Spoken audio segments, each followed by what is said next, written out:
برادران ملت اسلامیہ، السلام علیکم ورحمۃ اللہ وبرکاتہ۔ الحمدللہ الحنان المنان الذي خلق الانسان وعلمه البيان، والصلاة والسلام على رسوله سید الانس والجان وعلى آلہ واصحابہ ذوی الخیر والاحسان، اما بعد فاعوذ باللہ من الشیطان الرجیم، بسم اللہ الرحمن الرحیم۔ یا ایتها النفس المطمئنہ ارجعی الی ربک راضیۃ مرضیہ فادخلی فی عبادی وادخلی جنتی، صدق اللہ مولانا العظیم۔ بارگاہ رسالت مآب صلی اللہ تعالی علیہ وسلم میں درود پاک کا ہدیہ پیش کریں۔ اللہم صلی علی سیدنا و مولانا محمد معدن الجود والکرم وآلہ واصحابہ الکرام وابنہ الکریم وبارک وسلم صلاة دائمة سرمدا ابدا۔ عزیزان گرامی وقار، رمضان المبارک کا پہلا جمعہ ہے۔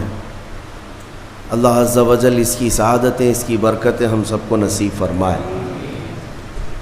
رمضان کے آتے ہی ہر مومن کا ایک ریہرسل شروع ہوتا ہے، ایک تربیت کا خاص وقت ہے رمضان، کیونکہ قرآن میں رب تعالیٰ نے فرمایا یا ایھا الذین آمنوا کتب علیکم الصیام کما کتب علی الذین من قبلکم لعلکم تتقون، اے ایمان والو تم پر روزے فرض کیے گئے جیسے کہ پہلے والوں پر بھی فرض کیے گئے تھے۔ وجہ کیا ہے؟ لعلکم تتقون، تاکہ تمہیں پرہیزگاری حاصل ہو، تاکہ تم تقوی والے ہو جاؤ۔ تقوی اور پرہیزگاری یہ اتنی ضروری ہے تمہارے لیے کہ جس کے لیے 1 مہینہ پوری تمہاری تربیت کرائی جا رہی ہے۔ یہ تقوی کیا چیز ہے؟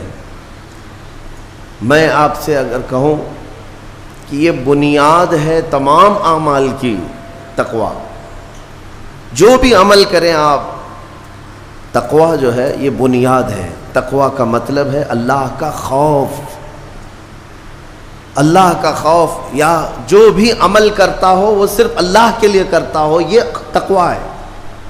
اور یہ ہر عمل کے لیے ضروری ہے، ہر عمل کے لیے۔ نماز میں تقوی ضروری ہے، روزے میں تقوی ضروری ہے، حج میں تقوی ضروری ہے۔ آپ دیکھیں حج کا سفر جب کرنا ہو تو رب تعالیٰ نے فرمایا وَتَزَوَّدُوا، توشہ ساتھ میں لے لینا۔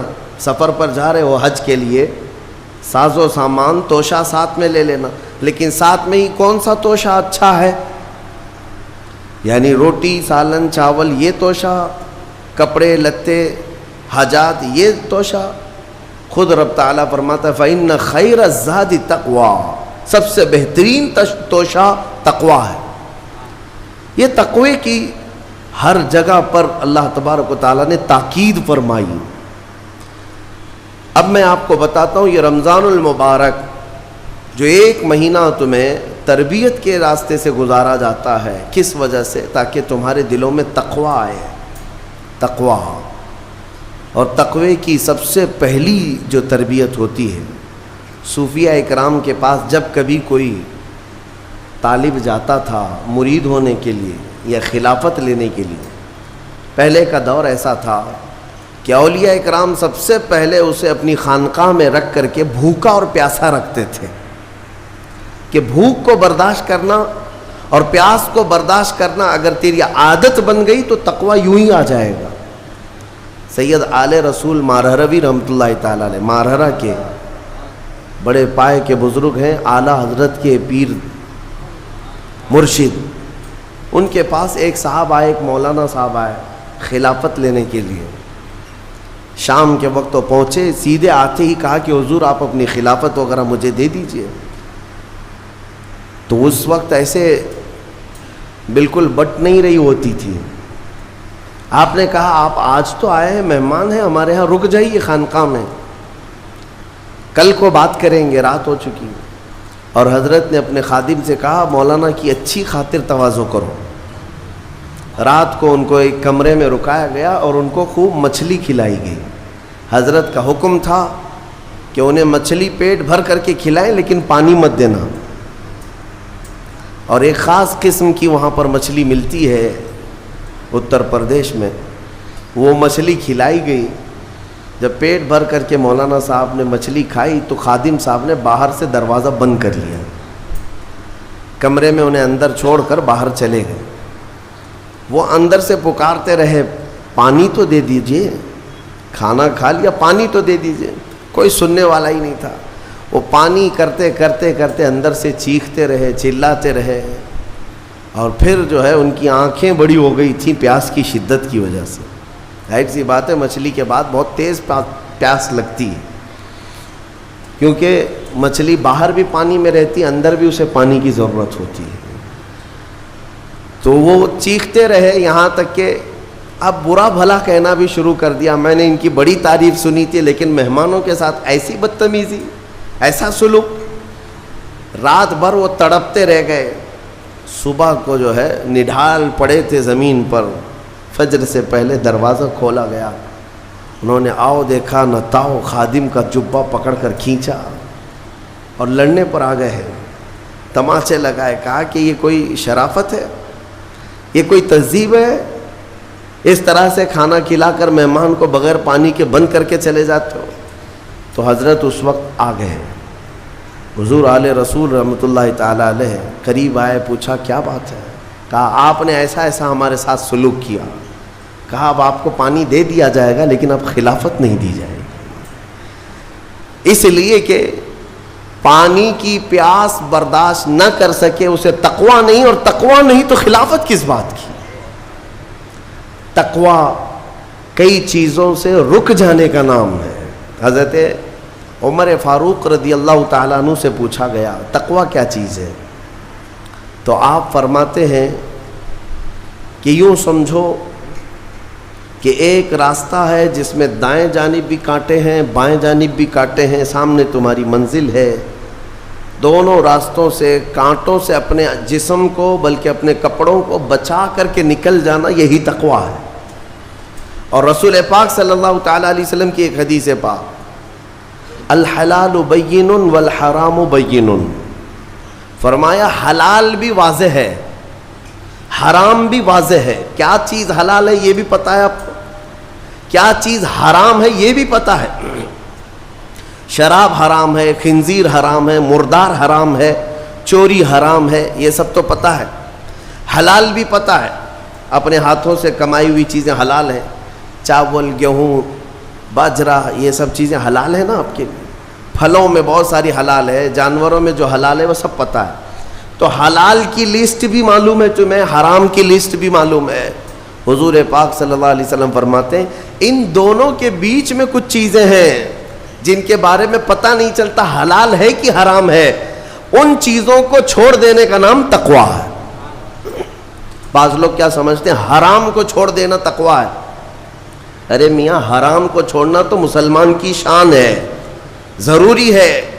تم شراب نہیں پیتے تو یہ تقویٰ نہیں ہے، یہ تو اسلام کا حکم ہے. تم جوا نہیں کھیلتے، چوری نہیں کرتے، یہ تو اسلام کا حکم ہے تمہارے اوپر.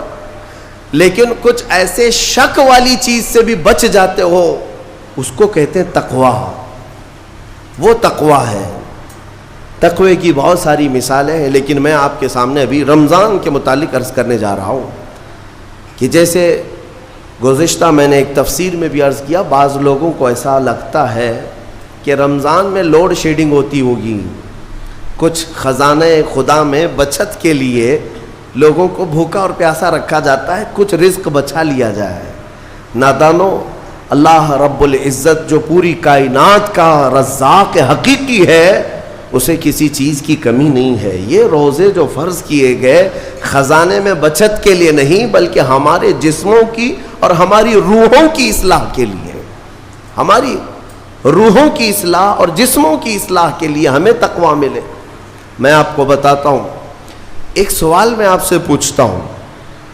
آج رمضان میں یہ بہت ضروری ہے کیونکہ رمضان ہونے کے بعد بھی سب کو پتہ ہے کہ چاند دکھتے ہی اللہ شیطانوں کو قید کر لیتا ہے، یہ سب کو پتہ ہے.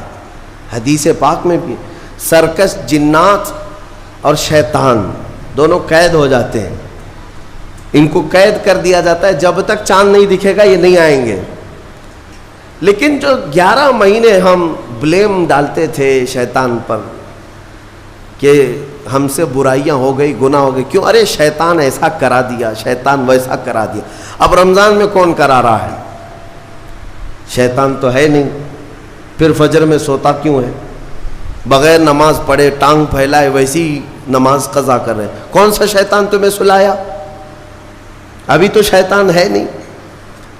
ابھی بھی بہت سارے لوگ چوری کا کھانا نہیں چھوڑتے, بہت سارے لوگ جھوٹ, دغا, غیبت یہ رمضان میں بھی نہیں چھوڑتے. تو یہ ان کو کون سا شیطان کروا رہا ہے؟ کون سا شیطان یہ برائیاں کرواتا ہے؟ اس کے جواب کے لیے ایک چیز سمجھنا ضروری ہے. یہ بات تو مشہور ہے کہ ساری برائیاں شیطان کرواتا ہے, ابلیس کرواتا ہے نا. لیکن آپ کو وہ واقعہ معلوم ہے جب آدم علیہ السلام کو اللہ تعالیٰ نے پیدا کیا اور سارے فرشتوں سے کہا کہ سجدہ کرو. کل ہی کی تفسیر میں نے عرض کیا, اس میں ابلیس بھی تھا. ابلیس بھی اس وقت بہکا ہوا نہیں تھا, گمراہ نہیں تھا, وہ اچھا تھا. ابلیس تو بہت عبادت کرنے والا تھا اللہ تعالیٰ کی. تو اس نے اللہ کے حکم کو ٹال کر آدم کو سجدہ نہیں کیا, غرور میں کھڑا رہا, نافرمانی کیا. تو اب میں یہ سوال کرتا ہوں کہ ہر ایک کو گمراہ کرنے والا شیطان ہے, تو شیطان کو کس نے گمراہ کیا تھا؟ اس کو کس نے روکا سجدہ مت کرنا آدم کو؟ کوئی ہے بہکانے والا؟ ارے وہ تو پہلا ابلیس ہے, اس سے پہلے تو کوئی ابلیس تھا ہی نہیں, اس سے پہلے تو کوئی شیطان تھا ہی نہیں. شیطان کو کس نے روکا کہ تو بڑا ہے, تو بلند ذات والا ہے, آدم مٹی سے بنا ہے؟ یہ خیال کس نے ڈالا؟ کون سا شیطان تھا اس سے پہلے؟ یہی بات سمجھنے کی ہے. محدثین نے مفسرین نے فرمایا ابلیس کو جس چیز نے سجدہ کرنے سے روکا وہ نفس امارہ ہے, وہ نفس ہے جو آج بھی تمہارے ساتھ ہے. ہاں شیطان تو قید ہو جاتا ہے رمضان کے شروع ہوتے ہی, لیکن نفس تو ساتھ میں رہتا ہے. اب پتہ چلا کہ رمضان میں جو کچھ بھی غلطیاں یا کوتاہیاں یا گناہ کچھ لوگوں سے سرزد ہوتے ہیں تو یہ نفس کے پجاری ہیں, نفس ان کے ساتھ ہے. یہ نفس کی غلامی میں آ گئے اور نفس کے شکار ہو گئے. اسی لیے قرآن میں اللہ تعالیٰ نے اپنے رسول سے بھی یہ فرمایا اَرَأَيْتَ مَنِ اتَّخَذَ إِلَٰهَهُ هَوَاهُ أَفَأَنْتَ تَكُونُ عَلَيْهِ وَكِيلًا. اے رسول کیا آپ نہیں دیکھتے کچھ لوگ ایسے ہیں جنہوں نے اپنے نفسانی خواہشات کو اپنا خدا بنا لیا ہے, اپنی خواہشات کو اپنا خدا بنا لیا ہے. اے رسول کیا آپ ایسوں کی سفارش کریں گے, ایسے لوگوں کی وکالت کریں گے؟ یعنی رب تبارک و تعالیٰ نے فرمایا کچھ لوگ وہ ہیں جو اپنی خواہشات کی پوجا میں ہیں. کیا مطلب خواہشات کی پوجا؟ کیا مطلب ہے اپنے خواہشات کے پیچھے چلنا؟ مطلب یہی ہے کہ جو دل میں آیا اس بندے نے یہ سوچ لیا اسے کرنا ہی ہے مجھے, یہ خواہشات کے پیچھے چل رہا ہے. ہاں تمہیں آرام کی فکر ہوئی, تم نے خدا کے فرمان کو ٹال دیا لیکن اپنی نفس کی سن لیا. اللہ تبارک و تعالیٰ کا حکم کچھ اور ہے لیکن تمہاری طبیعت کچھ اور چاہ رہی ہے. رب تبارک و تعالیٰ کا حکم تھا صبح صبح تمہیں اپنے گھر بلا رہا تھا لیکن تم نے اس کی نہیں سنی, اپنے من کی سنی, اپنے نفس کی. تو یہی تو ہوا نفس کی پوجا, یہی ہے نفس کی عبادت, نفس کی پرستش, جس کو قرآن میں کہا گیا ہے کہ کچھ لوگ ایسے ہیں جنہوں نے اپنی خواہشات کو خدا بنا لیا. یہ نفس امارہ جس کے بھی اوپر حاوی ہو جاتا ہے, اچھے اچھوں کو یہ ان کا تقوی بھسم کر دیتا ہے, ایمان سے بھی دور کر جاتا ہے. اس لیے میرے عزیزوں میں جو عرض کرنے جا رہا ہوں وہ یہ ہے کہ ہمارے لیے زندگی میں سب سے بڑا چیلنج اپنے نفس امارہ سے لڑنا.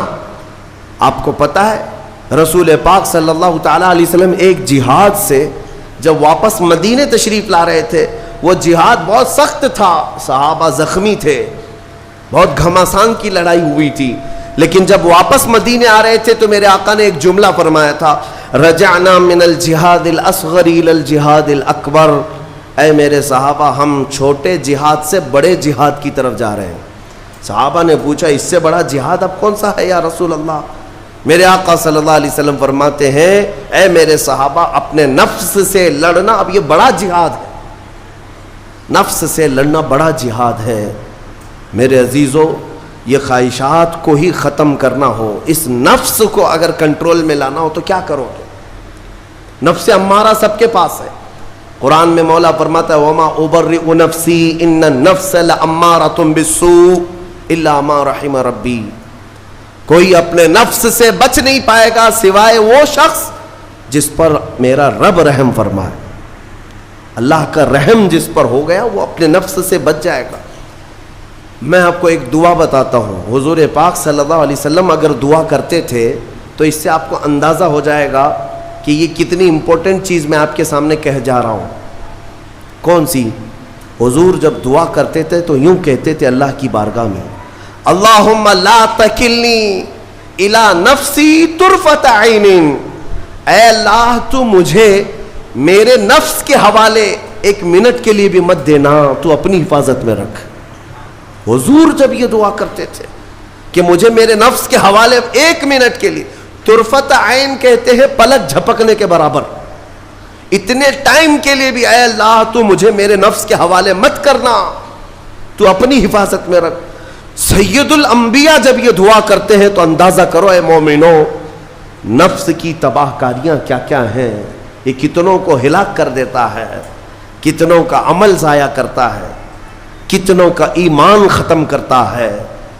اب میں جو بات کہہ رہا ہوں وہ یہ توجہ سے سنو، یہ نفس امارہ جس نے شیطان کو بھی گمراہ کیا، شیطان کو بھی بہکا دیا، یہ نفس آدم کو سجدہ نہ کرنے کا جو غرور پیدا کیا یہی نفس امارہ تھا۔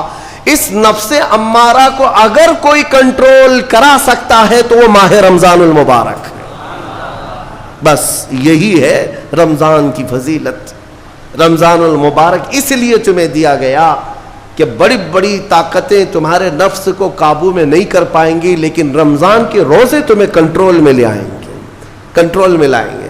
اب سمجھ میں آیا کہ روزے کیوں رکھائے جا رہے ہیں؟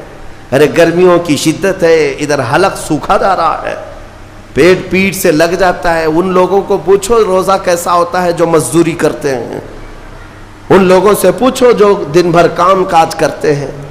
میرے عزیزو، روزے رکھنے کے بعد کیا رب تبارک و تعالی کسی کو اس کی طاقت سے زیادہ تکلیف دینا چاہتا ہے؟ نہیں میرے عزیزو، وہ رحمان ہے۔ اس نے جب تمہیں ماں کے پیٹ میں 9 مہینے رزق دیا تو کیا کائنات میں نہیں دے گا؟ تمہیں ماں کے پیٹ میں بھی رزق دیتا رہا۔ تم جب دنیا میں آئے تمہارے ماں کے سینے میں خون سے دودھ کس نے بنایا؟ تمہارے رزق کا انتظام کرنے والا وہ خدا۔ اگر تمہیں حکم دیتا ہے کہ صبح سے لے کر شام تک بھوکے رہو تو یہ اس کا ظلم نہیں بلکہ یہ عین کرم ہے، اللہ تبارک و تعالیٰ کا رحم ہے تم پر کہ وہ مولا ہماری اصلاح چاہتا ہے کہ ہمارے اندر تقوی آ جائے، جسم میں بھی اور روح میں بھی۔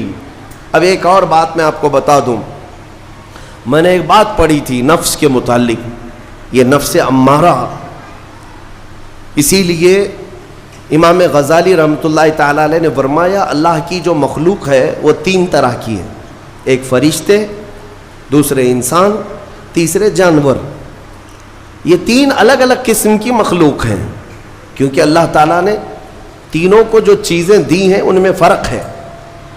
فرشتوں کو اللہ نے عقل دیا ہے، نفس نہیں ہے۔ نفس، شہوت، برائی کرنے کی خواہش فرشتوں کے اندر ہے ہی نہیں، وہ سوچ بھی نہیں سکتے برائی کرنے کا۔ فرشتوں کو اللہ نے عقل دیا ہے، اور عقل عزت والی چیز ہے۔ اور جانوروں کو اللہ نے نفس دیا ہے، عقل نہیں، عقل والے نہیں ہیں جانور، عقل والے نہیں، لیکن نفس ہے، شہوت ہے، شہوت بھی ہے، نفس بھی۔ لیکن انسان ایک ایسی مخلوق ہے جسے اللہ نے عقل بھی دیا ہے، نفس بھی دیا ہے۔ مطلب یہ ہے کہ تمہیں اللہ نے ایک چیز فرشتوں والی دی ہے, ایک چیز جانوروں والی بھی دی ہے, دونوں تمہارے اندر ہے, عقل بھی ہے, نفس بھی ہے. لیکن امام غزالی فرماتے ہیں توجہ, جو بندہ نفس ہونے کے باوجود گناہوں سے اپنے آپ کو بچا لیا, وہ بندہ فرشتوں سے بھی افضل ہے. کیوں؟ فرشتے اس لیے بچے ہوئے ہیں کہ ان کے پاس نفس ہے ہی نہیں, اور تم بچ رہے ہو تو کمال کی بات ہے, نفس ہوتے ہوئے بھی گناہ سے بچ گیا, تو اس انسان کا مقام فرشتوں سے بھی اعلیٰ ہے. لیکن ساتھ ہی امام غزالی یہ بھی فرماتے ہیں عقل ہونے کے باوجود اگر گناہوں سے نہیں بچتا تو پھر وہ جانوروں سے زیادہ ذلیل ہے, کتے اور خنزیر سے بھی گیا گزرا ہے. کیونکہ جانور تو بیچارہ معذور ہے, اسے عقل نہیں ہے, نفس ہے. تمہارے پاس عقل ہے, اس کے باوجود حرام کاریاں کر رہے ہو, تو جانوروں سے زیادہ گر گئے. فیصلہ تمہارے ہاتھ میں ہے کہ تم کون سی زندگی گزارنا چاہتے ہو, کون سی, کہ تم نفس کے پجاری بن جاؤ یا عقل کا صحیح استعمال کر کے فرشتوں والی صفات پر عمل کرو.